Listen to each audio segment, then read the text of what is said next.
Salut tout le monde, j'espère que vous allez bien. On est mardi aujourd'hui, puis j'avais envie de vous partager des lectures pour les jeunes lecteurs débutants de 6 à 8 ans qu'on appelle les premières lectures, deux collections que moi j'adore, puis que j'utilise avec mes élèves, mes étudiants, pour leur apprendre à lire graduellement des petites histoires là, super sympathiques avec des personnages attachants. La première catégorie que je voulais vous présenter, ça s'appelle Ben entreprend. Puis, qu'est-ce qui est agréable avec ces lectures-là?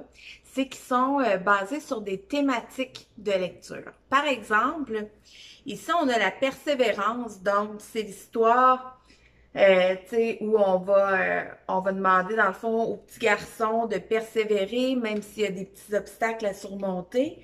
Puis, je peux juste vous montrer des petites images aussi, avec les bulles de son qu'on voit apparaître, qui sont surlignées en jaune. Donc, je vous le dis, c'est vraiment des petits textes courts dans lesquels on peut faire pratiquer l'enfant avec ses premières lectures. Donc, super intéressant. Ici, Ben entreprend la planche à neige, donc le thème la persévérance. On a aussi Ben entreprend une cabane dans un arbre pour développer une attitude positive. Désolée avec mon petit zoom. On a Ben entreprend de nourrir des poules pour favoriser le travail d'équipe. Et finalement, Ben entreprend une randonnée en montagne pour favoriser l'entraide. Donc, à travers des courtes histoires, les enfants apprennent à lire, puis c'est vraiment agréable, comme je vous dis, on sensibilise sur les sons, puis les mots qui se répètent aussi. Donc, c'est vraiment une belle catégorie de petits livres aux éditions Sam. Donc, Sinon, la deuxième petite catégorie de lecture que je peux suggérer, peut-être plus, je dirais aux filles ici, puis l'autre, ce serait peut-être plus aux garçons, c'est Phil et Sophie. Ces petites lectures-là. Phil et Sophie, encore une fois, qui font partie des éditions, excusez-moi, Fablus, qu'on peut voir ici, Fablus, puis qui stimule la lecture avec un petit peu plus longs textes maintenant. Donc, peut-être, je dirais, deuxième, troisième année, parce que première année, des fois, ça peut être encore difficile. Puis, encore une fois, c'est sous forme de thèmes, donc des thèmes avec des adjectifs pour trouver, par exemple, je suis courageuse, je suis optimiste.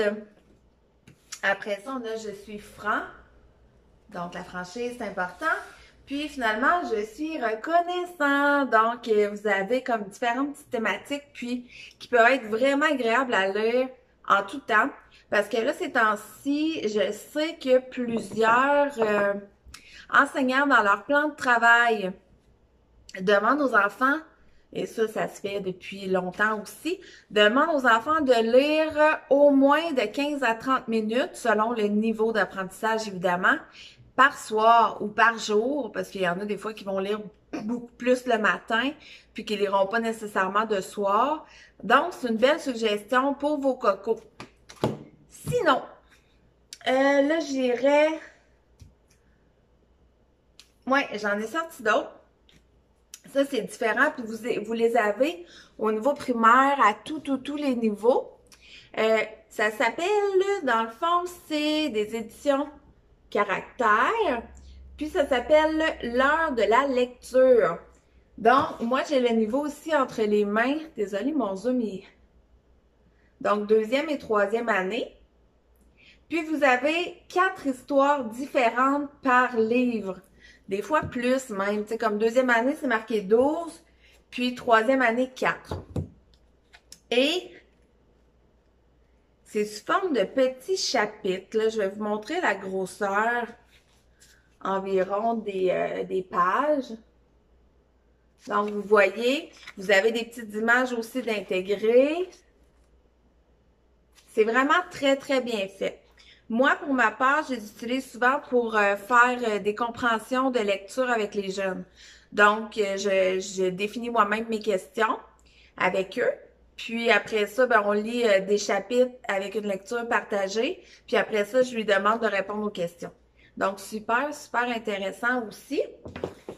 Puis, ben écoutez, je pourrais vous en présenter vraiment des tonnes de copies de livres parce qu'il y en a plusieurs qui peuvent être utilisés pour renchérir les stratégies de lecture. J'avais envie de terminer cette vidéo-là en vous suggérant aussi, ça c'est mes petits goûts personnels de lecture, j'aime bien la revue de Véro, évidemment.